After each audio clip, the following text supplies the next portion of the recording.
जय हिंद साथियों, स्वागत है आपका आपके अपने YouTube channel study with M K Singh पर। साथियों, आज हम बात करेंगे 12वीं पास करने के बाद, बायोलॉजी से 12वीं पास करने के बाद आप कौन कौन से कोर्स कर सकते हैं, कौन कौन से डिप्लोमे कर सकते हैं, या गवर्नमेंट सेक्टर में आपको कोई जॉब चाहिए तो आप कहां कहां अप्लाई कर सकते हैं। देखिए, हमने बहुत सारे डिग्री और डिप्लोमो के लिए कुछ एंट्रेंस एग्जाम होते हैं जिनके द्वारा आप किसी कोर्स को कर सकते हैं, उनकी एक लिस्ट बनाई है।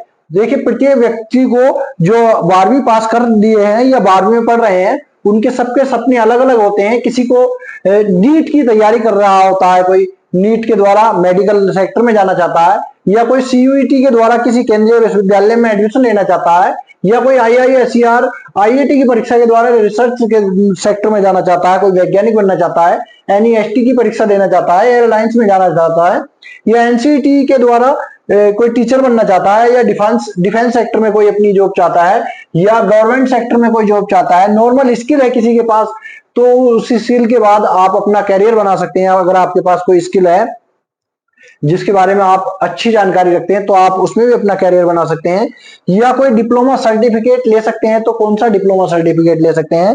कंप्यूटर कोर्स कर सकते हैं। तो उसके बाद क्या हो सकता, आपको जॉब मिलेगी या नहीं मिलेगी।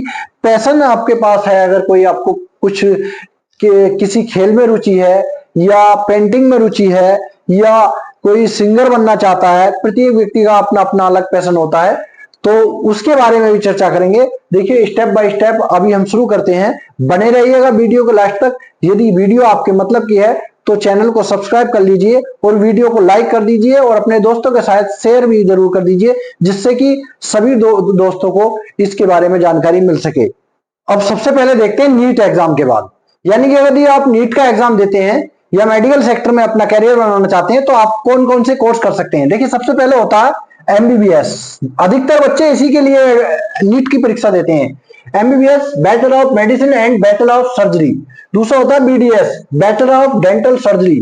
BAMS, bachelor of Ayurvedic medicine and surgery. BVSc, bachelor of veterinary science. BHMS, bachelor of homeopathic medicine and surgery. BUMS, bachelor of Unani medicine and surgery. BPT, bachelor of physiotherapy. BYNS, bachelor of naturopathy and yoga system. BSMS, bachelor of Siddha medicine and surgery. BVSc and AH, पशु चिकित्सा विज्ञान और पशुपालन स्नातक। ये रहे medical sector में आप जो नीट के बाद कर सकते हैं। मेडिकल सेक्टर में आप यदि आप अपना कैरियर बनाना चाहते हैं तो ये सारी कोर्स आप कर सकते हैं। यदि आपने नीट की परीक्षा नहीं भी दी है या आपका स्कोर बहुत कम रह गया है तो आप बीएससी नर्सिंग भी कर सकते हैं, बी फार्मा कर सकते हैं, या डी फार्मा कर सकते हैं। बीएससी मेडिकल लैब टेक्नोलॉजी का कोर्स आप कर सकते हैं। दूसरा एंट्रेंस होता है CUET, common university entrance test. CUET के तहत आप जो है यूजी और पीजी कोर्स में या अदर कोर्स में एडमिशन ले सकते हैं। ये राष्ट्रीय स्तर की एक प्रवेश परीक्षा होती है, एनटीए द्वारा कराई जाती है। एनटीए नेशनल टेस्टिंग एजेंसी के द्वारा ये परीक्षा कराई जाती है, सीयूईटी। इसका उद्देश्य होता है केंद्रीय विश्वविद्यालयों में जो सेंट्रल यूनिवर्सिटी होती है उनमें यूजी, पीजी और अदर कोर्सेज में एडमिशन दिलाना। इसके द्वारा आपका एडमिशन हो जाता है। देखिए, यूजी कोर्सेज कौन कौन से हैं। यदि आप 12वीं परीक्षा पास की है आपने, 12वीं के बाद कौन कौन से यूजी कोर्स होते हैं। देखिए, बीए कर सकते हैं, या बीएससी कर सकते हैं, या बीकॉम कर सकते हैं, बीबीए कर सकते हैं, बीसीए कर सकते हैं, B voc, bachelor of vocation, tourism, retail, software development और फूड प्रोसेसिंग का कोर्स कर सकते हैं। BFA, bachelor of fine arts कर सकते हैं। B des, bachelor of design कर सकते हैं। बीएससी एग्रीकल्चर, हॉर्टिकल्चर या फॉरेस्ट्री कर सकते हैं बीएससी।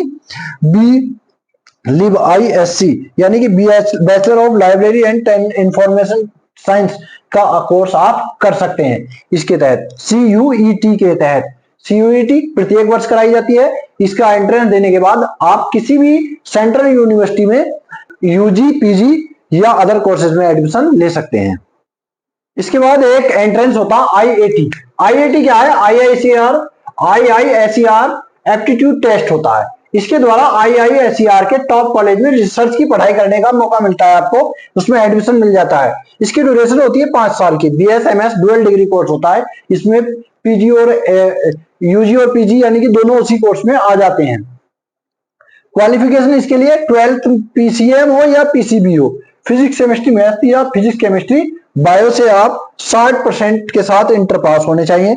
इसके बाद छात्र जो है सीधे साइंटिस्ट बनते हैं। देखिए IISER के 7 कॉलेज हैं हमारे भारत में, टॉप 7 कॉलेज हैं। IISER मोहाली पंजाब में है, IISER पुणे महाराष्ट्र में है, IISER कोलकाता पश्चिम बंगाल में है, IISER भोपाल मध्य प्रदेश में, IISER तिरुपति आंध्र प्रदेश में, IISER त्रिवेंद्रम केरल में, IISER बेरमपुर ओडिशा में।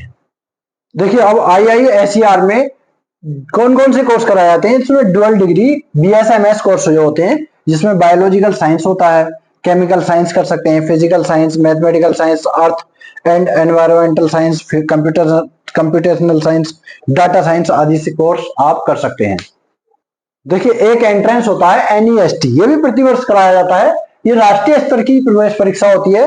NEST national entrance screening test, राष्ट्रीय प्रवेश पृथक्करण परीक्षा। इसके द्वारा क्या होता है, राष्ट्रीय विज्ञान शिक्षा एवं अनुसंधान संस्थान NISER, जिसे बोलेंगे national institute of science education and research में 200 सीट्स होती हैं, इसमें एडमिशन मिल जाता है। दूसरा होता है इसमें मौलिक विज्ञान प्रकर्ष केंद्र मुंबई UMDAE CEBS, इसमें 57 सीट्स होती हैं, इसमें एडमिशन मिल जाता है। इसके द्वारा इसमें स्टाइपेंड भी दिया जाता है आपको, अगर आपका एडमिशन हो जाता है तो 5,000 रुपए पर मंथ बच्चे को स्टाइपेंड दिया जाएगा, ये दिशा स्कॉलरशिप DISH स्कॉलरशिप के तहत। इसकी फीस की बात करें तो प्रतिवर्ष जो है प्रति सेमेस्टर फीस 10,000 रुपए से भी कम होती है।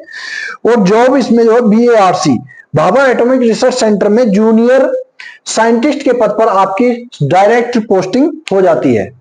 इसके बाद 12वीं के बाद आप एयरलाइंस में भी डिप्लोमा कर सकते हैं कोई, जैसे एयरलाइंस में कौन कौन से डिप्लोमा होते हैं, केबिन क्रू का डिप्लोमा कर सकते हैं, डिप्लोमा इन एयरलाइंस मैनेजमेंट का कर सकते हैं, diploma in travel hospitality and tourism management का कर सकते हैं, डिप्लोमा इन एविएशन मैनेजमेंट से कर सकते हैं, diploma in hospitality and travel management का कर सकते हैं, diploma in flight attendant training का कर सकते हैं, diploma in air hostess and training से कर सकते हैं, डिप्लोमा इन एविएशन कस्टमर सर्विस से कर सकते हैं।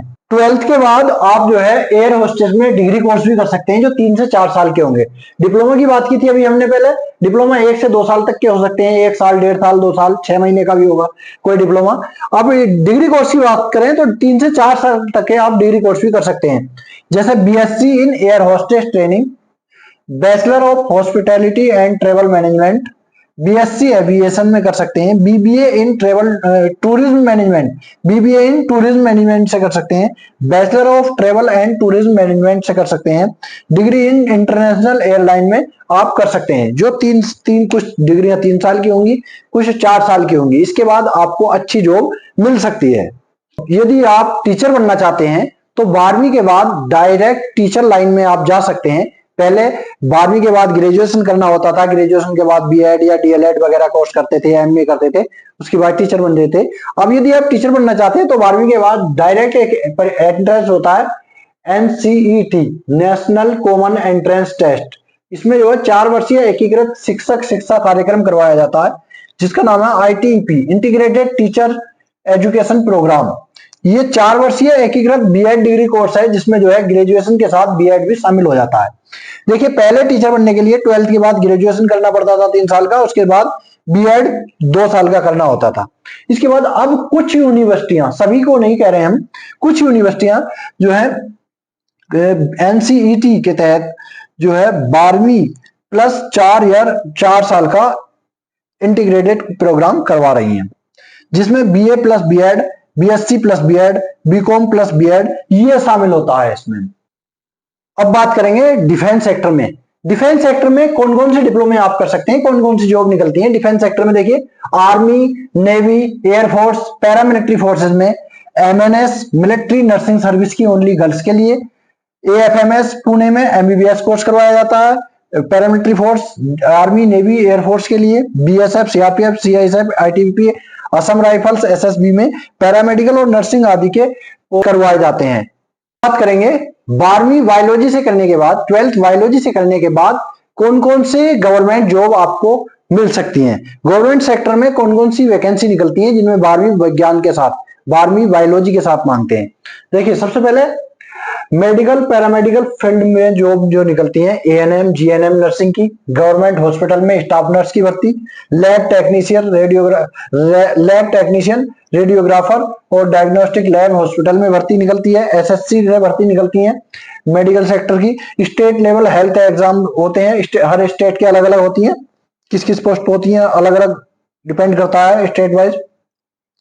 फार्मासिस्ट की भर्ती होती है सरकारी अस्पताल में, डिस्पेंसरी में भर्ती निकलती है। इंडियन आर्मी में, नेवी में, एयरफोर्स में मेडिकल स्ट्रीम की भर्तियां निकलती हैं अलग अलग। आर्मी मेडिकल कॉर्प्स एएमसी के द्वारा सोल्जर नर्सिंग असिस्टेंट की भर्तियां निकलती हैं। एसएससी में क्लर्क, डाटा एंट्री ऑपरेटर आदि की वैकेंसी निकलती है। इसमें जो है बायोलॉजी वाले भी भर सकते हैं, वैसे कोई भी भर सकता है इसमें। तो स्टेट लेवल एग्जाम होते हैं, group C and D level की जो भर्तियां निकलती हैं उसमें भी आप अप्लाई कर सकते हैं। लेवल एग्जाम ग्रुप सी और ग्रुप डी के लिए निकलते हैं। हेल्थ डिपार्टमेंट असिस्टेंट की वैकेंसी होती है हेल्थ डिपार्टमेंट में, फॉरेस्ट गार्ड की वैकेंसी निकलती है, विलेज हेल्थ नर्स की भर्ती निकलती है, आंगनबाड़ी सुपरवाइजर की वैकेंसी निकलती है। रेलवे जॉब्स, रेलवे के अंदर आरआरबी पैरामेडिकल कैटेगरीज की वैकेंसी निकलती है, लैब असिस्टेंट की, हेल्थ एंड मलेरिया इंस्पेक्टर की निकलती है। उसके बाद police, state police, Delhi police में कांस्टेबल के पदों पर जो भर्तियां निकलती हैं, जो एसएससी जीडी के द्वारा भी निकलती हैं।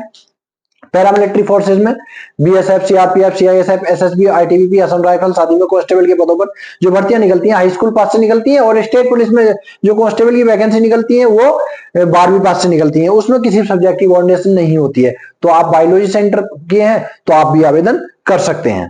ये हो गई गवर्नमेंट जॉब की बात। अब इसके आप 12वीं के बाद कुछ डिप्लोमा सर्टिफिकेट कोर्स भी कर सकते हैं, जैसे कि कंप्यूटर आईटी से संबंधित कुछ कोर्स के नाम मैंने लिए हैं। देखिए, DCA diploma in computer application, ये 6 महीने से लेके 1 साल तक के हो सकते हैं। Diploma in computer application, diploma in information technology, web design courses और जी graphic design course, app development course होता है, साइबर सिक्योरिटी कोर्स होता है, डिजिटल मार्केटिंग कोर्स। इन सभी कोर्स को करने के बाद भी आप अपना कैरियर बना सकते हैं। उसके बाद आप मेडिकल पैरामेडिकल कोर्स भी कर सकते हैं। कुछ डिप्लोमे होते हैं, जैसे diploma in medical lab technology, DMLT के नाम से जानते हैं इसको। डिप्लोमा इन रेडियोलॉजी में कर सकते हैं। Diploma in nursing ANM GNM का कोर्स भी कर सकते हैं आप। सर्टिफिकेट इन फिजियोथेरेपी का कोर्स भी आप कर सकते हैं। आप कोई क्रिएटिव और डिजाइनिंग कोर्स भी कर सकते हैं आप, जैसे कि डिप्लोमा इन फैशन डिजाइनिंग में कर सकते हैं, diploma in interior designing, diploma in animation and multimedia का कर सकते हैं, फोटोग्राफी कोर्स भी कर सकते हैं आप। ये 6 महीने से लेके 1 साल तक के हो सकते हैं। इसके बाद आप अपना कैरियर बना सकते हैं। अब कुछ टेक्निकल इंजीनियरिंग कोर्स भी होते हैं, जैसे कि डिप्लोमा इन मैकेनिकल इंजीनियरिंग कर सकते हैं, डिप्लोमा इन सिविल इंजीनियरिंग कर सकते हैं, डिप्लोमा इन इलेक्ट्रिकल इंजीनियरिंग कर सकते हैं, diploma in computer engineering IT से कर सकते हैं, डिप्लोमा इन ऑटोमोबाइल इंजीनियरिंग कर सकते हैं, डिप्लोमा इन इलेक्ट्रॉनिक्स इंजीनियरिंग से आप कर सकते हैं। देखिए, कुछ लोकप्रिय कोर्स भी हैं, जैसे कि डिप्लोमा इन एजुकेशन कर सकते हैं आप, फॉरेन लैंग्वेज कोर्स भी कर सकते हैं, जैसे किसी विदेश की दूसरे देश की लैंग्वेज सीखनी हो ऐसा भी कोई कोर्स कर सकते हैं आप। इवेंट मैनेजमेंट कोर्स भी कर सकते हैं आप, फायर सेफ्टी कोर्स भी कर सकते हैं, मास कम्युनिकेशन और जर्नलिज्म सर्टिफिकेट का भी कोर्स कर सकते हैं आप, डिप्लोमा इन होटल मैनेजमेंट का कोर्स भी आप कर सकते हैं। देखिए, अब बात करेंगे, यदि आप कोई डिप्लोमा भी नहीं करना चाहते हैं, कोई डिग्री भी नहीं करना चाहते हैं, कोई सर्टिफिकेट भी आपके पास नहीं है, आगे पढ़ाई ना करके आप सीधे अपना कैरियर बनाना चाहते हैं, तो कुछ काम ऐसे हैं जिन्हें आप नॉर्मली सीख कर ऑनलाइन सीख सकते हैं, या किसी के द्वारा भी सीख कर आप जो सीधे अपना काम शुरू कर सकते हैं, अपना कैरियर बना सकते हैं, जॉब शुरू कर सकते हैं, या अपना खुद का काम शुरू कर सकते हैं। जैसे स्किल से कैरियर बनाने के लिए हम जैसे डिजिटल मार्केटिंग का काम या तो आप कोई कोर्स कर लो, या फिर सीधे आप किसी वैसे से ऑनलाइन सीखने के बाद भी कर सकते हो। वीडियो एडिटिंग का काम घर बैठे भी आप सीख सकते हो ऑनलाइन, या फिर किसी इंस्टीट्यूट पर जाकर भी सीख सकते हो। ऐप डेवलपमेंट का काम भी सीख सकते हो। राइटिंग, यदि आपको राइटिंग करने का शौक है तो आप राइटिंग शुरू कर सकते हो। फोटोग्राफी का शौक है आपको तो फोटोग्राफी सीख सकते हैं और फोटोग्राफी का काम शुरू कर सकते हैं। ट्रांसलेटर का काम शुरू कर सकते हैं, आप पब्लिक स्पीकिंग का काम कर सकते हैं। बिजनेस फाइनेंस के लिए आपको कोई कोर्स या डिप्लोमे की जरूरत नहीं होती है, आप सीधे अपने काम शुरू कर सकते हैं। ड्राइविंग का काम, देखिए इसके लिए भी आप ड्राइविंग अगर जानते हैं या सीख रखी है या सीख सकते हैं आप कहीं भी, ये भी जॉब कर सकते हैं, ड्राइविंग की भी जॉब कर सकते हैं प्राइवेट सेक्टर में। कुकिंग का काम भी कर सकते हैं, टेलर का काम कर सकते हैं, बुटीक का काम कर सकते हैं। यदि आपने 12वीं पास किया, आगे पढ़ाई नहीं करना चाहते, तो आप ये सब काम भी आप कर सकते हैं। अब बात करेंगे पैशन की। देखिए, अपने पैशन के अनुसार भी आप अपना कैरियर बना सकते हैं। जैसे आप समाज में देखते होंगे कि सरकारी नौकरी वाले की इज्जत ज्यादा है, सरकारी नौकरी वाले की शादी वालों की डिमांड ज्यादा है, सरकारी नौकरी वाले की सम्मान समाज में ज्यादा है। या हमारे आसपास में पड़ोस में कोई सरकारी नौकरी पे लग जाता है तो लोग उसी की उदाहरण देने लगते हैं कि उसने बहुत अच्छी मेहनत की थी, उसने पढ़ाई की थी। बाकी आपने चाहे कितनी भी मेहनत की है, लेकिन अगर आपके पास सरकारी नौकरी नहीं है तो इसलिए आप पीछे रह जाते हैं उस दौड़ में। लेकिन ऐसा नहीं होना चाहिए, क्योंकि ये सब बेकार की बातें हैं। देखिए, एक व्यक्ति को अगर कोई क्रिकेट खेलना अच्छा जानता है, उसे क्रिकेट में कैरियर बनाना है, तो उसे जो है पुलिस में भर्ती नहीं होना चाहिए, उसे रेलवे की जॉब नहीं करनी चाहिए, उसे बैंक की नौकरी नहीं करनी चाहिए, उसे अपने क्रिकेट का ध्यान रखना चाहिए, अपने क्रिकेट में जो है प्रैक्टिस करनी चाहिए।